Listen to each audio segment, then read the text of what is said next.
जय श्री राम। याज्ञवल्क्य भारद्वाज संवाद तथा प्रयाग महात्म्य। अब मैं श्री रघुनाथ जी के चरण कमलों को हृदय में धारण कर और उनका प्रसाद पाकर दोनों श्रेष्ठ मुनियों के मिलन का सुंदर संवाद वर्णन करता हूँ।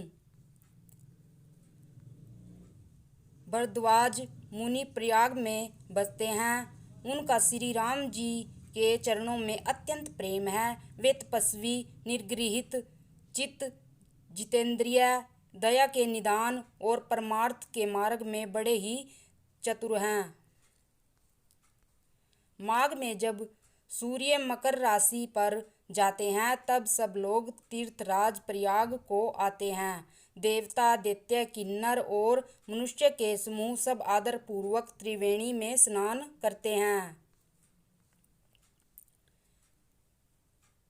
श्री वेणी माधवी जी के चरण कमलों को पूजते हैं और अक्षय वट का स्पर्श कर उनके शरीर पुलकित होते हैं। भारद्वाज जी का आश्रम बहुत ही पवित्र, परम रमणीय और श्रेष्ठ मुनियों के मन को भाने वाला है। तीर्थराज प्रयाग में जो स्नान करने जाते हैं उन ऋषि मुनियों का समाज वहां भारद्वाज के आश्रम में जुटाता है। प्रातःकाल सब उत्साह पूर्वक स्नान करते हैं और फिर परस्पर भगवान के गुणों की कथाएं कहते हैं। ब्रह्मा का निरूपण, धर्म का विधान और तत्वों के विभाग का वर्णन करते हैं और ज्ञान वैराग्य से युक्त भगवान की भक्ति का कथन करते हैं। इसी प्रकार माघ के महीने भर स्नान करते हैं और फिर सब अपने अपने आश्रमों को चले जाते हैं। हर साल वहाँ इसी तरह बड़ा आनंद होता है। मकर में स्नान करके मुनि गण चले जाते हैं। एक बार पूरे मकर भर स्नान करके सब मुनीश्वर अपने अपने आश्रमों को लौट गए। परम ज्ञानी याज्ञवल्क्य मुनि को चरण पकड़कर भारद्वाज ने रख लिया।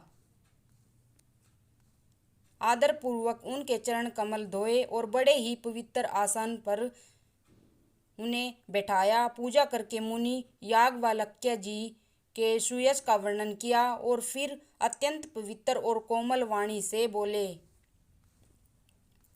हे नाथ, मेरे मन में एक बड़ा संदेह है। वेदों का तत्व सब आपकी मुट्ठी में है, अर्थात आप ही वेद का तत्व जानने वाले होने के कारण मेरा संदेह निवारण कर सकते हैं। पर उस संदेह को कहते मुझे भय और लाज आती है। भय इसलिए कि कहीं आप यह न समझे कि मेरी परीक्षा ले रहा है।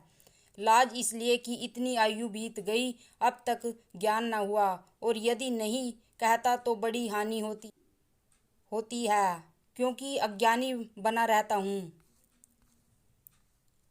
हे प्रभु, संत लोग ऐसी नीति कहते हैं और वेद पुराण तथा मुनिजन भी यही बतलाते हैं कि गुरु के साथ छिपाव करने से हृदय में निर्मल ज्ञान नहीं होता। यह सोचकर मैं अपना ज्ञान प्रकट करता हूँ। हे नाथ, सेवक पर कृपा करके इस अज्ञान का नाश कीजिए। संतों, पुराणों और उपनिषदों के राम नाम के असीम प्रभाव का गान किया है। कल्याण स्वरूप ज्ञान और गुणों की राशि अविनाशी भगवान शंभु निरंतर राम नाम का जप करते रहते हैं। संसार में 4 जाति के जीव हैं।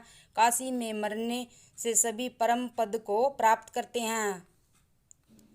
हे मुनिराज, वह भी राम नाम की ही महिमा है, क्योंकि शिवजी महाराज दया करके काशी में मरने वाले जीव को राम नाम का ही उपदेश करते हैं।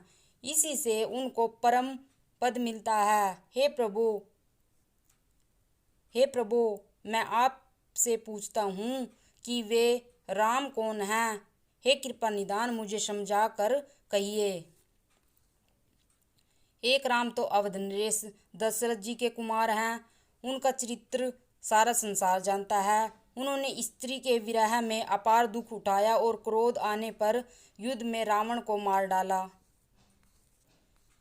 हे प्रभु, वही राम है या और कोई दूसरे हैं जिनके शिवजी जिनको शिवजी जपते हैं। आप सत्य के धाम हैं और सब कुछ जानते हैं, ज्ञान विचार कर कहिए।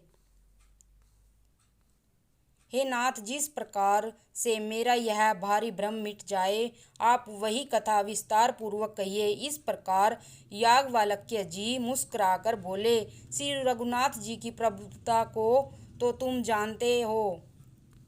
तुम मन, वचन और कर्म से श्री राम जी के भक्त हो। तुम्हारी चतुराई को मैं जान गया। तुम श्री राम जी के रहस्यमयी गुणों को सुनना चाहते हो, इसी से तुमने ऐसा प्रश्न किया है, मानो बड़े ही मूढ़ हो। हे तात, तुम आदरपूर्वक मन लगाकर सुनो। मैं श्री राम जी की सुंदर कथा कहता हूँ। बड़ा भारी अज्ञान विशाल महिषासुर है और श्री राम जी की कथा उसे नष्ट कर देने वाली भयंकर काली जी है। जय श्री राम।